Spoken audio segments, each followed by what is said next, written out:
சிவகங்கை மாவட்டம் திருப்பத்தூர் அருகே மல்லாங்கோட்டையில் Megha blue metals என்ற தனியார் கல்குவாரி இயங்கி வந்தது. இதில் கடந்த மே மாதம் 20ஆம் தேதி காலையில் 400 அடி ஆழத்தில் விதிகளை மீறி பாறைகளை வெடிவைத்து தடுப்பதற்கு துளையிடும் பணி நடைபெற்று வந்தது. அப்போது எதிர்பாராத விதமாக அதிரில் இடிமாடம் தளர்ந்து பாறையில் தரைந்து விழுந்து விபத்தில் புலம்பெயர்ந்த தொழிலாளிகள் உட்பட 6 தொழிலாளர்கள் உயிரிழந்தனர். இச்சம்பவம் தமிழகம் முழுவதும் பெரும் பரபரப்பை ஏற்படுத்தியது.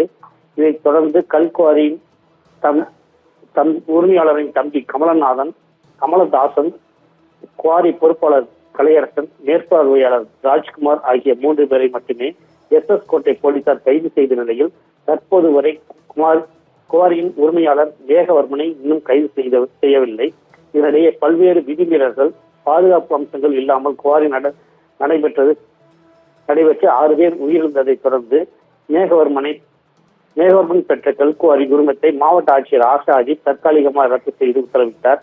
மேலும் உரிமம் காலாவதியான நிலையில் வேறு இடத்தில் அனுமதியை வாங்கி கல்குவாரி கடந்த 8 மாதங்களாக இயங்கியது சென்னை புவியியல் மற்றும் சுங்கத்துறை அதிகாரிகள் விசாரணையில் தெரிய வந்தது.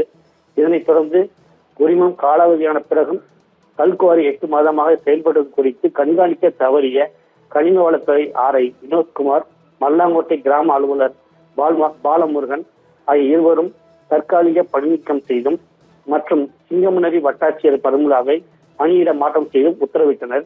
இந்நிலையில் விதிமீறி சட்டவிரோதமாக செயல்பட்டு கற்களை வெட்டி எடுப்பதற்காக 91 கோடி அபராதம் செலுத்த தேவகோட்டை சார் ஆட்சியர் ஆயுஷ் வெங்கட் வாட்ஸ் IAS அவர்கள் இன்று உத்தரவிட்டார். இவ்வுத்தரவு நகல்களை மல்லாங்கோட்டையில் உள்ள மேலா ப்ளூ மெட்டல் கல்குவாரியின் உரிமையாளர் மேகவர்மன் என்பவர் வீட்டில் இன்று பணியாளர்கள் ஒட்டியுள்ளனர். ஆண்டி,